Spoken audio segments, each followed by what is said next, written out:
Welcome to the Fantasy Champions Fantasy Football Podcast. Here's your host, Morgan Colby and Rick Lemon. What's poppin'? Welcome to the Fantasy Champions Fantasy Football Podcast. It is Thursday, May 14th. My name is Morgan Colby. I got Rick Lemon with me as always. What's going on, my dude? What's up? Today, we move into our must-draft wide receivers. Yes, it turned into a two-part series. Yes, because, I mean... We're not going to do tight ends and quarterbacks. They can take a flying leap. Yeah, they can take a leap. There's so many wide receivers, though, that I feel like it's necessary. So before this show, me and Rick were trying to condense our multi-conventional lists down to 5 people. And it was very difficult. So many guys that I would say you probably should have on your fantasy team this year, but we had to condense it down to 5 people for the sake of your time. Yeah. It's not even that, like we had a lot of different guys. Yeah. It's not even like I disagreed with the guys you had. Like, there's a lot of wide receivers that I like this year. Right. Before we jump into the meat and potatoes of this show, be sure to check out our website, thefantasychampions.com. Follow us on Twitter at the FFChamps, on Instagram at thefantasychampions, and like us at Facebook.com/thefantasychampions. You can also follow us on our personal Twitter accounts somewhere on the screen. Subscribe wherever you listen, Apple Podcasts, Spotify, Stitcher, YouTube. Click the bell on YouTube for notifications and leave a review. We're going to jump right into the main segment of our show. A few people have been requesting the prominence of a listener league as of late. Yep. And we will be doing that. Keep an eye out. We don't have the information yet, but we will. On it. We will. It's in development. Yes. So let's jump right into our must-draft wide receivers for 2020. That might have been the fastest intro we've ever had. I'm impressed. No news, no quick questions. I stabbed myself with a pencil. The only news is coronavirus news, which is boring. And don't ruin people's lives with that. We're talking about football, not coronavirus. Dude, I'm not even going to get into it. I was going to mention football not happening because Corona, and I just if that happened, sad just thinking about that. Yeah, no, that's no good. The whole country, I think the whole country would riot at that point. Honestly, yes. So let's do our must-draft wide receivers. We'll start with the first guy I see on the list. No particular order, my friends. No particular order. It's Kenny Golladay. Last year, we loved Kenny G. We loved this man's. We did. And what did he? I can't remember where he finished. He finishes like a wide receiver 7? 1, right? Yeah, I think he finished 7th, I want to say. So going into this, Rick was kind of like iffy on putting Kenny Golladay on this list. I think he's just enough outside of the top 6 or 7 that we'll be able to put him on the must-draft list. His ADP right now is 24, but tell me why you really like this fella. Oh, I mean, I love Kenny Golladay. He surprised a lot of people last year, and I mean, not us, but he surprised a lot of people in finishing in the top 10. We know what we're talking about. You should just listen to us, guys. Well, you also we also have our fair share of. Yeah, that's true. Continue. But like everybody does, it's fantasy football anyway. Kenny Golladay was one we were both high on last year, and he had a good season. And it could have honestly been better if Matt Stafford stayed healthy. They went through a couple backup quarterbacks last year, and neither of them played that well. Right. Matt Stafford, before getting hurt, was in the conversation for having an MVP-like season. Yeah. Before he went down. And the Lions they added a running back, but they didn't add any other weapons to counter Kenny Golladay this year. So it's going to be the same situation. He's the number 1 wide receiver, although Marvin Jones is kind of a 1B to Kenny Galladay's 1A. Only problem with that team is Marvin Jones. Yeah, exactly. But, it's good for the team fantasy-wise. It's a little annoying, but he was still good, right? And because of that, because of Marvin Jones, there's going to be a week or two where Kenny Golladay is not going to have a good week. Right. It's similar to Tyreek Hill a few years ago where it's a boomer bust, but not quite that extreme. Yeah. Because he'll still have his bad weeks will still be decent. Mm-hmm. But he's going to, if Matt Stafford stays healthy, for an entire season and plays the way he was doing last year, which I think he will, because it's the first time in like 6 years that he's had a good offensive or a decent offensive line, at least, in front of him. Yeah. I think Kenny Golladay has a chance of being a top 10 receiver again, maybe top 5. Yeah. He's got all the talent in the world to do it. I love Kenny G. I think for me, obviously it does help, like you said, to have Stafford back full time. He was out, I believe, week 11 and on, week 10 and on. I think it was sooner than that. So Kenny Golladay, over the course of time where Stafford was starting, he was the wide receiver 10, and then without Stafford, he was the wide receiver 15. So I think, obviously not having Stafford Week 9 was his last week. Yeah. So we basically not having Stafford for, what is it, half the season. That really affected how, Kenny Golladay played, but it didn't affect him as much as you would have thought. Like Juju went, who we'll talk about a little bit later, but Juju, I'm spoiling everything. But Juju had the same, situation where he had, a crappy quarterback for a majority of the season and struggled to succeed. Kenny Golladay didn't have that problem with the backup quarterback. He didn't play as well. But he was still decent. But he was still pretty good. So he was number 4 in the NFL in yards per reception, which is huge. He's a huge play receiver. That's why he still had success with, Jeff Driscoll, was it? The backup quarterback. Yeah. He had a 75% true catch rate.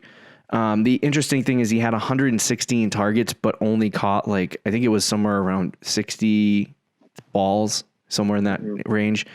But I think the biggest thing for me is that with a full season, like you said, with Matt Stafford under center, he will see improvement. My question is, what is the increase in target share that he's going to get? Because he had 116 targets last year, and I always talk about, to ascend into that top 5, which he was a top 6 or 7 wide receiver last year in half PPR. To ascend into that top 5 of wide receivers, he needs to hit 130, 40, 50 targets. And last year he only had 116. How many games did he play? He play all 16 or did he play 14? He did. It's interesting. In standard leagues, where he finished? Where? Among wide receivers. In standard, he finished 3rd. Among all wide receivers through the whole season. Yeah, it's because of how explosive he was. He kind of looked like not Tyreek Hill, but you get the picture. He's a guy that can turn a 20-yard play into a 70-yard play. Right. Which he do all the time. And I mean, he finished 6th in half PPR, which is still borderline top 5 fantasy wide receiver. The difference between standard Matt Stafford. Wow. For half the season, in those first 9 weeks with Matt Stafford, though, he was very, very good. Yeah. He had 121 fantasy points. He was averaging 15 fantasy points per week, which was I think 6th among receivers. So he was, even without Stafford, he was still consistent, which is a good sign, because if Stafford doesn't get hurt again this year, because he's known for kind of being an injury-prone type of quarterback. He'll still be good and he'll still produce. Yeah, I mean, all 16 games with Stafford would be great news for Kenny Golladay, but they also added DeAndre Swift, and they still have Kerryon Johnson and Marvin Jones, and you also have the Hawks. So I think there's a lot of offensive weapons. And I think the reason why that's a good thing for him is that it takes a lot of pressure off him in terms of who he's facing in the secondary. And I think it also helps him in terms of how efficient the offense is. If they get in the red zone more often, they're going to throw it to their wide receiver 1 in the red zone. So the more touchdowns he scores, the better. The big concern I see, is does he see that increase in targets, which I'll say he hits 120, 130 targets, which is totally perfect for a guy who, probably finished between 5 and 10 in half PPR. My other real concern, I guess, is just regression, because he was heavily efficient last year, even without Matt Stafford. It's one of those kind of weird situations where he was in a worse situation last year, played better. He's got an improved he's got a better quarterback throwing to him most. Right. So it's like, does the regression and the not having a good quarterback kind of just wash itself out and he performs the same exact way or maybe a little bit better next year? I don't know. But to me, he is a must draft wide receiver. Like if you're sitting on the board in the third round, because right now he's going pick 24. If you're sitting on the board in the third round and Kenny Golladay is there, you're definitely, you got to consider taking him. You know what I mean? Because he may not end up being this high end wide receiver one that you need in the first round or second round or whatever if you prefer to have a top 3 wide receiver on your fantasy team, that's fine. But in the third round to get a guy who's probably going to be a wide receiver one drafted 12th, 13th, 14th off the board is perfect. Yeah. And honestly, like take DeAndre Hopkins, for example, who's going like 5th overall, 6th overall in a lot of drafts. Yeah. How much of a difference do you think Kenny Galladay? Like, I think Hopkins will be better than Kenny Golladay, but by how much? That's a great point. Yeah. And Golladay is going in the middle of the third round. Yeah. So I think Golladay is definitely a must draft guy. Yeah, definitely. The second guy on our list is DJ Moore. His ADP is 58. 6th round pick. I was looking at ADP as a side note before we jump into DJ Moore. Michael Thomas is 13 right now. ADP of 13. I know what's happening. It's changing. He was the number 1 wide receiver off the board last week. You know what it is? Did somebody just do a million mock drafts? It's because he was going so high. Now that it just went the opposite direction because people are like, I don't want to take him 2nd overall. Yeah. And now it's too low, and now people are going to be like, why is Michael Thomas going 13? And he's going to move back up. I think he's going to finish around like 5 or 6 probably. Yeah. In August, I would see that. Maybe late first round pick would be. Yeah, he'll be the first receiver off the board, though, I think. Yeah. Maybe. I don't know. I mean, according to rankings, yes, he should be, but I don't know that he. You don't know if I don't know if he will. Yeah. People really buy into regression. Mm-hmm. And I think people are looking at Michael Thomas maybe as a guy that doesn't have the same success, but you just never know. But anyway, let's talk about DJ Moore. His ADP is 58. I see him probably jumping into the 4th round, maybe, or a late 3rd by the time August floats around, just because, there's hype around him. But I think there's so many receivers this year that people really, really like that there's a real opportunity for DJ Moore maybe not to jump into that 3rd round and stay in the 4th. But his offense has shown some improvement. I think, last year they didn't have a quarterback for a majority of the season. So the 2 guys that I was really, really excited about coming into the year, DJ Moore and Juju Smith-Schuster, both did not have their quarterbacks for a majority of the season. And it kind of showed for both of them. But DJ Moore still had a really, really decent season last year. With the addition of Teddy Bridgewater, it kind of, I don't know, it really, to me, it kind of solidifies a complete change in offensive scheme for the Carolina Panthers, with Matt Rule coming in. And it's going to be more of a run first type of team. I think, well, not even run first. I don't think they need to do that. I think Teddy Bridgewater's good enough. You know what I mean? I think he's fine to throw the football. So I think what you saw, like under Ron Rivera and when you had Cam Newton, with Cam Newton throwing the football, they never had this, not that it was Ron Rivera's fault, but with Cam Newton throwing the football, he's just a guy that always threw for 350 yards and 25 touchdowns, 3,500 yards and 25 touchdowns. And it was just never elite passing. And what really threw him over the top in fantasy and in real life was his rushing. Yeah. And so now with Teddy Bridgewater, he's going to rush, but he's more of a, pocket passer that's going to throw the ball. So I think you'll see that a little bit more in this offense. And I think that's going to help DJ Moore because with Cam Newton, he was never going to be a wide receiver one. And that was just kind of true for me. Yeah, no, that's definitely true. I was just going to bring up Teddy Bridgewater, but go ahead. Yeah, go ahead. No, you can finish the point. Okay. So I was going to say Michael Thomas, over the course of weeks 2 through 7, when Drew Brees went down last year, obviously different offense, so you got to take that into account. But Teddy Bridgewater was at quarterback throwing Michael Thomas the ball. I thought Michael Thomas was going to take a big hit. He ended up being the wide receiver 2 over the course of those games. And so he didn't take any step back with Teddy Bridgewater. I think DJ Moore is talented. I think he's good. And I think that he's not going to be Michael Thomas. I'm not saying that, but I think that in Carolina, there's a really good chance that Bridgewater can make DJ Moore, maybe a 6 or 7 at the wide receiver position in fantasy this year. So that's kind of why I'm excited about him. I got some other points, but go ahead. Yeah, I mean, you know how excited I've been about DJ Moore. You're fading now. It's fading. I'm fading little bit.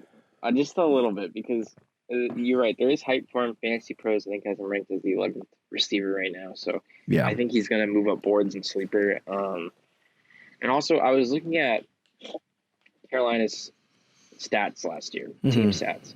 They threw the ball one of the most times in the league. They threw the ball over 500 times last year. Yeah. I think it was over 600 times, actually.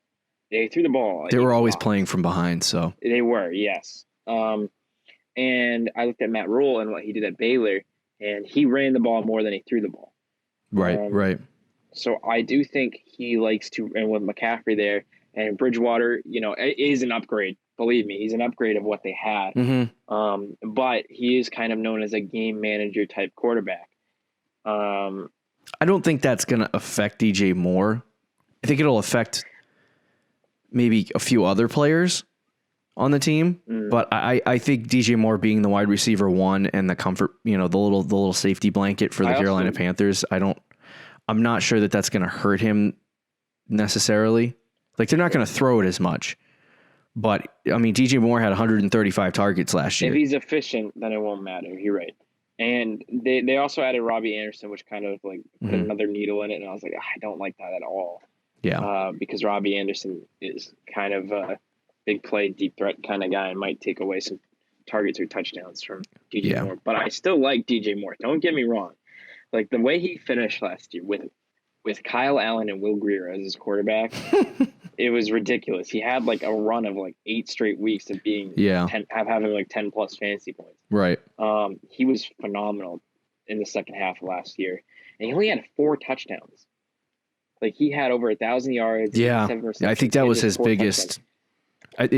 Honestly, in this comes back to when you're scouting for fantasy, and this is something I didn't do last year when I was considering Kenyon Drake on the Dolphins, is that, and when we were considering Devontae Parker even being in the realm of possibility in terms of a good wide receiver in the NFL, you just looked at that offense and said, ugh, so gross. Right. And so I think last year, you kind of talk about without Cam Newton, that offense was just so gross. You know what I mean? Outside of Mr. McCaffrey, there was nothing else there that could do anything. And DJ Moore was still able to produce with that.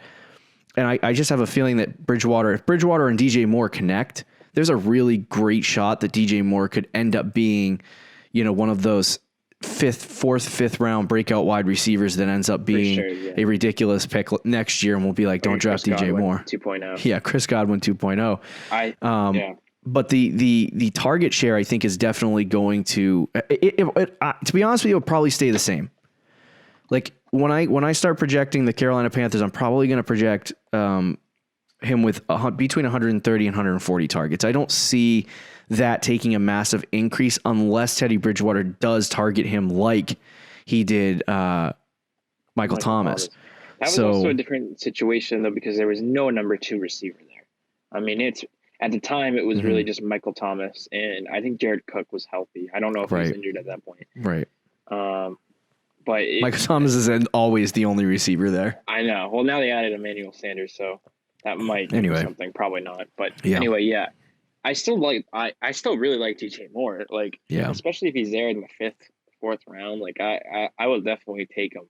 I'm just slightly concerned that there's going to be a lot of late hype for him. Yeah. And he's going to fly up boards. Yeah, I mean, that could happen, but I mean, I feel like there are so many, when you look at all, even before the show, I asked you to send me your must draft wide receivers list and we, to consolidate it down to 5. And I looked at it and I was like, goodness, there's guys on this list that I didn't put on mine. So it's but and I like them too. So it's there are just so many guys in the middle rounds at this point that that people could get hyped up over. That I feel like there's second year wide receivers that people are going to fall in love with. The Terry McLarens, the Deebo Samuels, those guys are going to get hyped up and they're going to move up boards. And I just don't see the wiggle space for DJ Moore to swerve his way down the draft board to make himself high enough to be a 3rd round pick. I just don't see it. I think people will get excited, but there's so many wide receivers that you can get excited about that it's going to be kind of a modge podge of people. You know what I mean? So I don't think that DJ Moore is going to have a huge increase in status and stuff like that. I really don't. Yeah. He's going in the 6th round right now, right? Yeah. 6th round. That's insane. Yeah. So if he's there, 5th, 6th round, I mean, he's for sure a must draft. I did want to note that, I think he had, I think it was a 2 fantasy point per opportunity total, which is fantastic. And I think he's going to have a little bit more productivity because the offense, I feel like the offense is going to be better than it was last year. So you could see more productivity. And then the other thing I wanted to note is Matt Rule loves outside playmaking receivers, which DJ Moore falls into that category. When he was at Baylor, coaching Baylor last year, Denzel Mims was his wide receiver 1, and he had 66 catches, I believe, over 1,200 yards, and he was explosive. He's known as a big playmaking outside receiver. So I think in this offense, and what is Michael Thomas? Same thing. So I feel like DJ Moore fits the mold.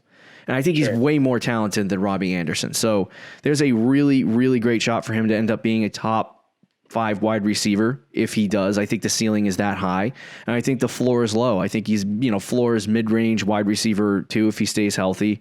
You know what I mean? The entire season. Yeah. And then at best case scenario, he's probably number 4, number 5 in fantasy. But I think to take that middle road, I could see a finish of 8 or 9 as a realistic option this year.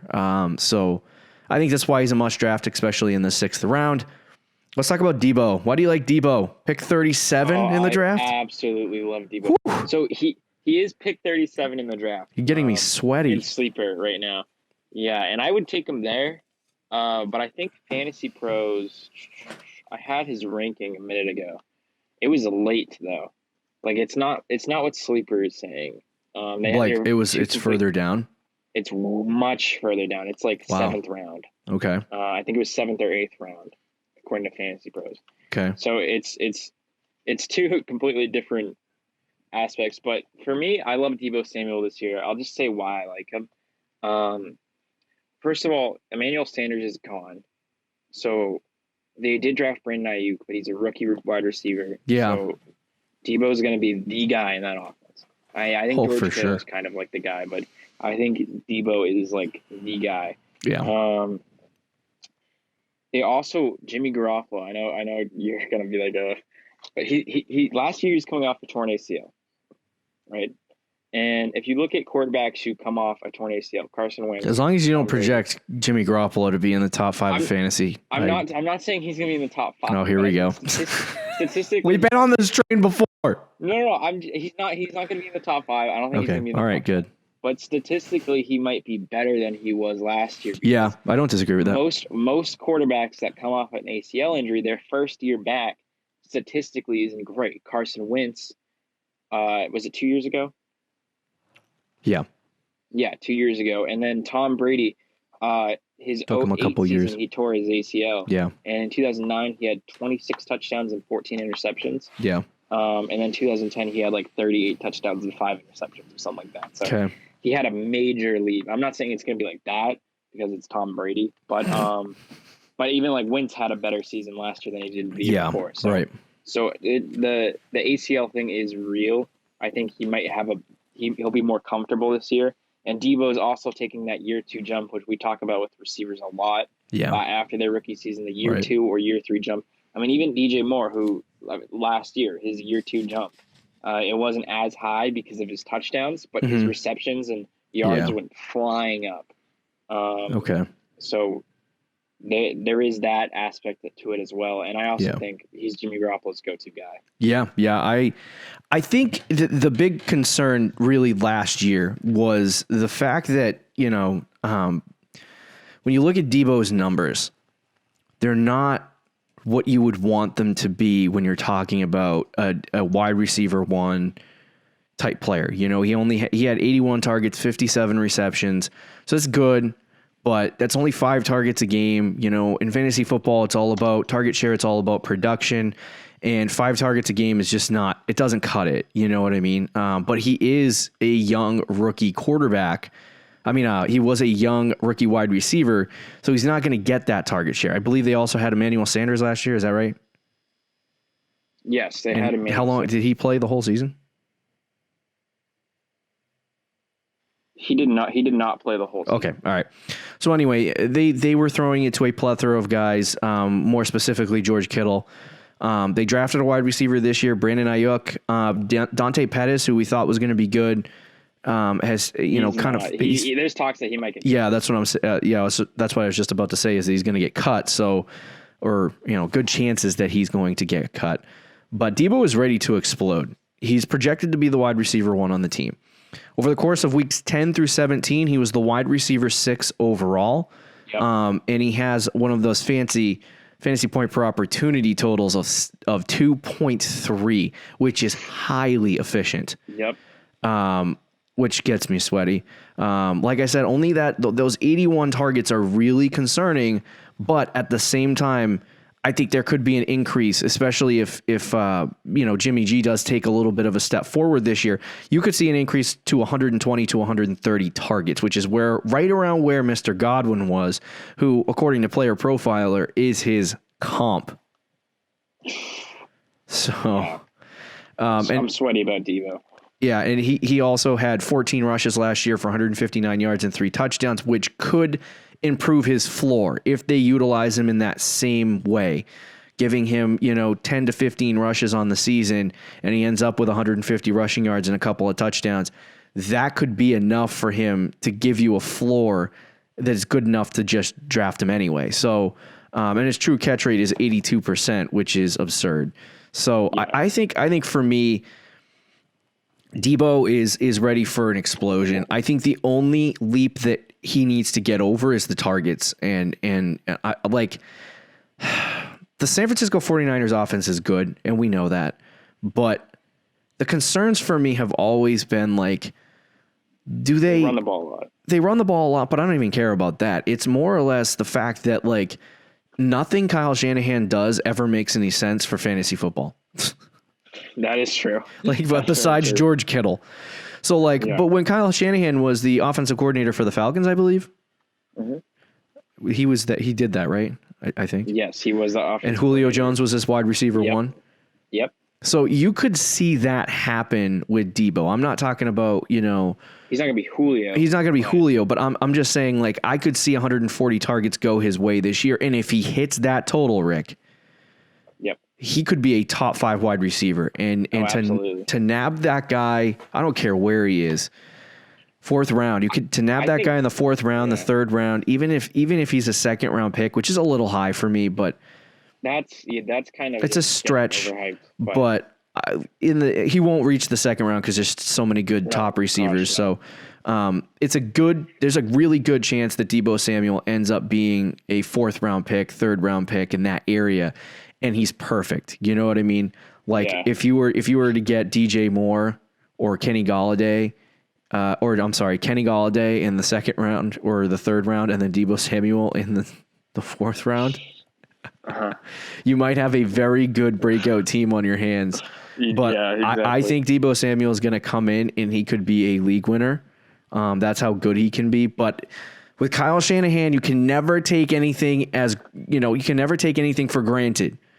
So last year we went into the season and we thought Dante Pettis was going to be real good, and he wasn't. That's true. So it's and he had the same week 10 through 17 stretch where he was a really good wide receiver. The story was the same. You know what I mean? Also wasn't with Garofalo though. That's true.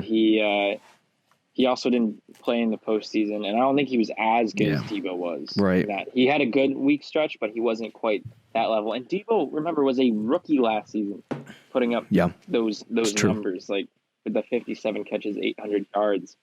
You would expect a year 2 jump, and it's really good. And in Fantasy Pros, I'm very surprised. They have him ranked 70th among players. But you know Fantasy Pros?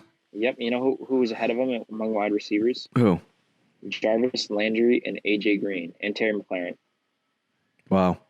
Yeah, I would say to be honest with you, he's probably outside of Galladay my favorite wide receiver on this list. Me too. I think by Sleeper's gonna see these rankings too, and people are gonna see these rankings, and he's gonna fall down some drafts. Like he might end up being like a 5th round pick.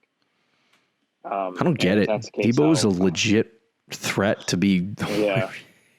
I would love Debo in the 5th, 6th round. We're going to get castrated by the fantasy football community for saying Debo is going to be a top 6 receiver this year, top 5 receiver. It's potential. It's potential. It's all potential. When I say top 5, it's potential. Like for me, you know, we always talk in fantasy football about having that, you know what I mean, blanket of understanding that a wide receiver can have a breakout season, you know what I mean, and get drafted in the 6th, 7th round, and you got to draft that value, you know what I mean? So it's like, I feel like so many people are just so caught up with the, you know what I mean, the Michael Thomases of the world and the Deandre Hopkins of the world and Devontae Adams and the top receivers that they don't spend time trying to figure out who actually is going to be in the top 10. You know what I mean? Because some of these guys might get hurt. Some of these guys might not end up being as good as you thought they were. And you know, like nothing ever stays the same from season to season. So it's like you have to find these gems in, you know, the 5th, 6th round that are going to be insanely good. And I think Debo is that. If he ends up being a 4th, 5th rounder, I mean, he's a steal. Right. Absolutely. Let's talk about Juju Smith-Schuster. He's falling in the range of Odell Beckham at pick 70. Yep. Which is, well, actually, I don't know. Is he falling into that range? I didn't write his ADP down. It's late though in Sleeper. It's like 7th round. I got you. I'm going to pull it up real fast before our discussion about Juju. Where are you at, buddy? I think it's like 7th. Yeah, it's 76. 5 picks after Odell. Yep. So I love Juju. You know I love Juju. I talked about him a million times last year. I discussed exactly why I thought he was going to be a wide receiver 1, why I thought he could be a top 5 receiver. And I still thought, if I was to go back and you know, Ben Roethlisberger was to play a whole season, I still think that Juju Smith-Schuster could have finished as a top 5 wide receiver. I don't think, and I think the common consensus right now is that Juju wasn't good because Juju is not as good as we think he is. No, Juju wasn't good because 2 clowns named Duck Hodges and I don't even remember Mason Rudolph were throwing him the football.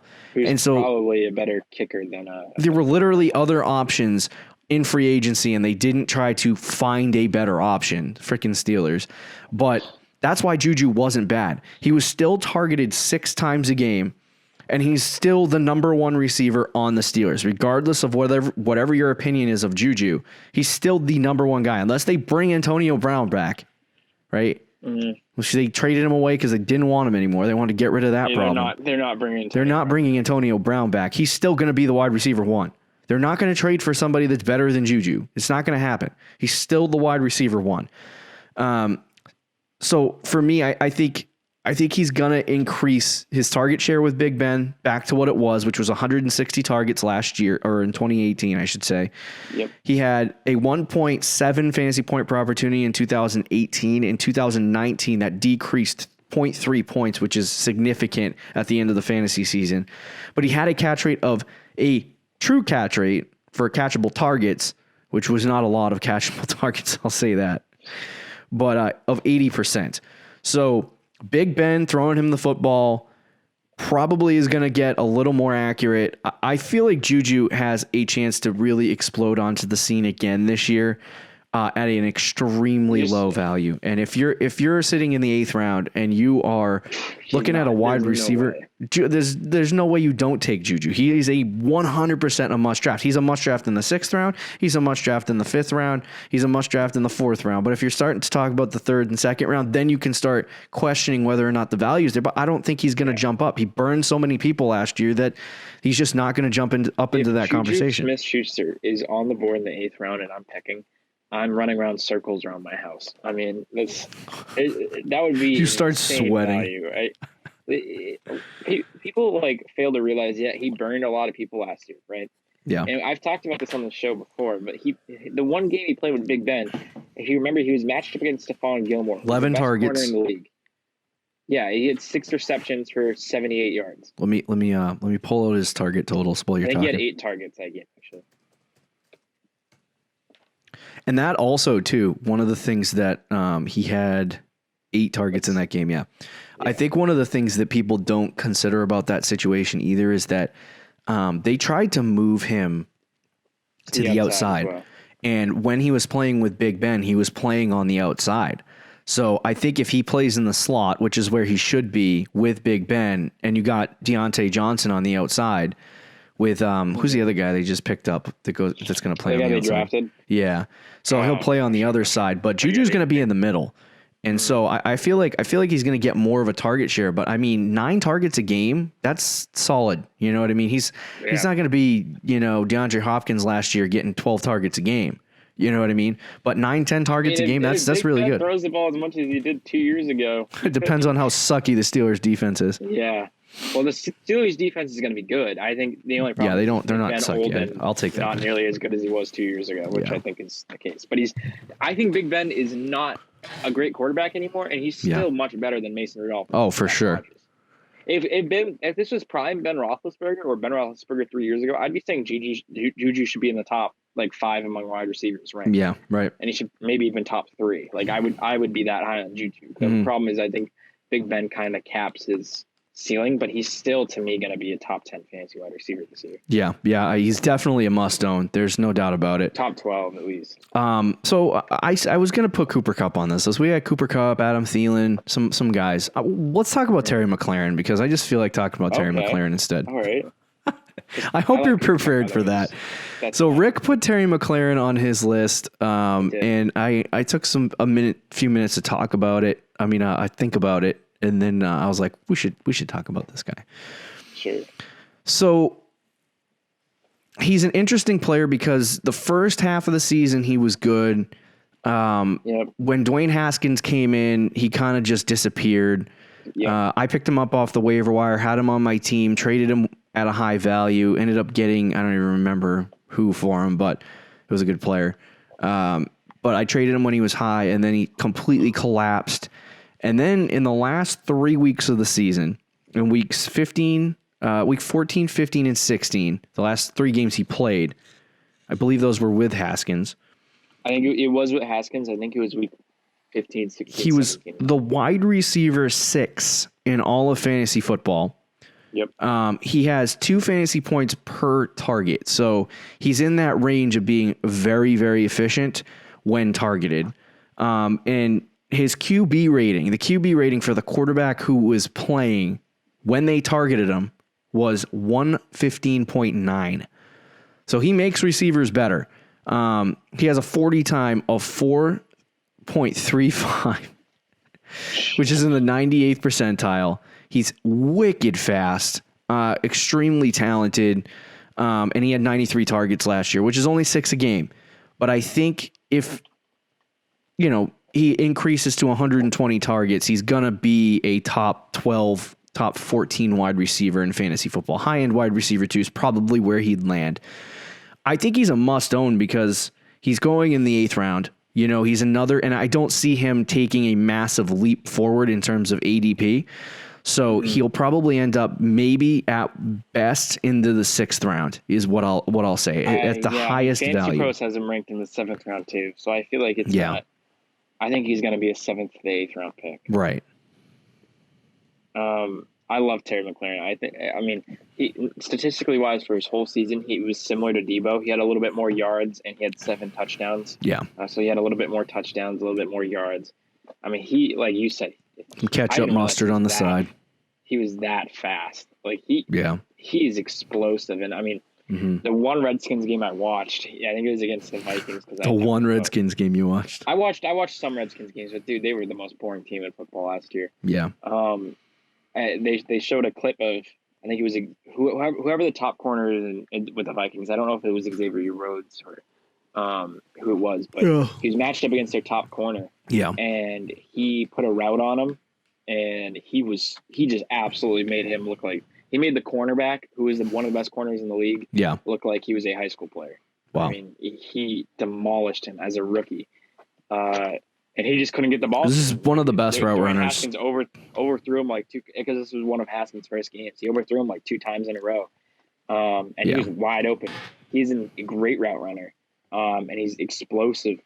And if in the last 3 games when Haskins played like he finally like settled down and played well, Mclaren was going off as well. And I'm not saying he's going to be a top 6 fantasy wide receiver all season, because the Redskins are still not, like you said, you were telling me earlier, the Redskins are still not a good football team, especially on offense. Yeah. But if Haskins could just be an average quarterback this year, like he doesn't have to be great, and I don't think he will be great, and he doesn't have to be even good. Like if he's just like somewhere in the middle where he, like 25 touchdowns, 13 interceptions, like an average NFL quarterback, like average statistics, I think Terry McLaurin could be really, really good. Yeah. And definitely worth an 8th or 7th round value. Like you said a little bit earlier, he is on the Redskins. Yeah. So the unfortunate part for me about Terry McLaurin is that he is on the Redskins. So I told you before, you said, I want to put Terry McLaurin on the list. And I'm like, why? I started looking at some of his numbers and I'm like, 8th round, probably a must draft. Not really going to ask any too many questions with that. I do just think the biggest question for me is that he's probably on one of the worst offenses in the NFL. And Dwayne Haskins was just not good last year. Even towards the back end of the season, he was decent, but he still isn't there. And I don't think he's going to take this massive year 2 leap that's going to get Terry McLaurin into a place where he's going to be explosive. But I think he's good enough to be a wide receiver too. And like I said earlier, like if he plays to the capability that he has, he can probably be a 12 to 14 guy. But I just don't think, I feel like going into this season, being on the Redskins is a problem. And unless Haskins takes a massive step forward, I don't see McLaurin jumping into the wide receiver 1 conversation. But I think there's enough there to be excited about him. And I think I'll probably be more excited about him year 3 than I am right now. Sure. But I don't have a problem with drafting him on all my fantasy teams in terms of what round he's going in. Because if he stays in the 8th round, I mean, it's a steal. You just take him and you put him on your bench and you hope he works out. And if he does, you get a great player. But outside of that, I don't think he's a guy that you can draft and go, I think I can start him week 1 justifiably. You know what I mean? See, I don't know. I think you could start him week 1 as a wide receiver too. Well, I don't know who they're playing, actually. It depends. But you want to hear this stat, though? Contested catch rate? Yeah. Number 1 in the league. Dude, I mean, I know. Skill-wise, I don't know how he fell to the 3rd round. I have no idea. He's the most, and unfortunately, the Patriots drafted Mclaren. But don't hate on Nikhil. I think he's probably, he has the chance to be the best wide receiver in that class for the short term. Yeah. And that includes like DK Metcalf, Hollywood Brown, N'Keal Harry, those guys. I think he just skill wise, he might be the best one. And there's some guys that you can get excited about going into year 2. We'll probably do a show on year 2 wide receivers, but I think, going into year 2, you guys like Marquis Brown, obviously N'Keal Harry Debo, and too, we talked about. Debo Samuel, who we talked about. And then you got Terry McLaurin. And I think Marquis Brown probably could edge this list as well. But I think he's more of a Tyreek Hill explosive guy. But I think you're not wrong. Like, with the talent that this kid has and the speed he has, it just all kind of works out, and it works for the new NFL game. Yep, exactly. My biggest concern, and we talked about, obviously he's on the Redskins and Haskins is his quarterback. Haskins was always known as a dink and dunk guy, and when they were playing together, they didn't have a lot of really good games until late in the season. So I don't know if it's going to translate this year into Haskins just connecting with Terry McLaurin, regardless of whatever school they went to. I think they went to school together. Ohio State, yeah. Yeah, so I don't know that it's just going to automatically click for these guys with the Redskins, but we'll have to see. I mean, he's talented. He's good. I think he's worth taking, in those middle rounds to kind of just take a shot on him and hope for the best. If you end up taking him in the 5th round, I think that's too much. But I think he's a must-draft guy, at the value he is right now. Yep. Yeah, no, I agree 100% with that one. Awesome. So there's your list. There's your guys. I talked about Cooper Kupp possibly being on it, but I said, screw you, Cooper Kupp. I love you anyway. He's another guy. Yeah, he's a beast. But that'll do it for the must-draft wide receiver episode. Thank you for listening to all this week's content. We'll see you next week. Don't forget to check out our website at thefantasychampions.com. Follow us on Twitter and Instagram, and we'll see you next week. Later. Thank you for listening to the Fantasy Champions podcast. Make sure you subscribe on iTunes and YouTube, and follow us on Twitter at @TheFFChamps.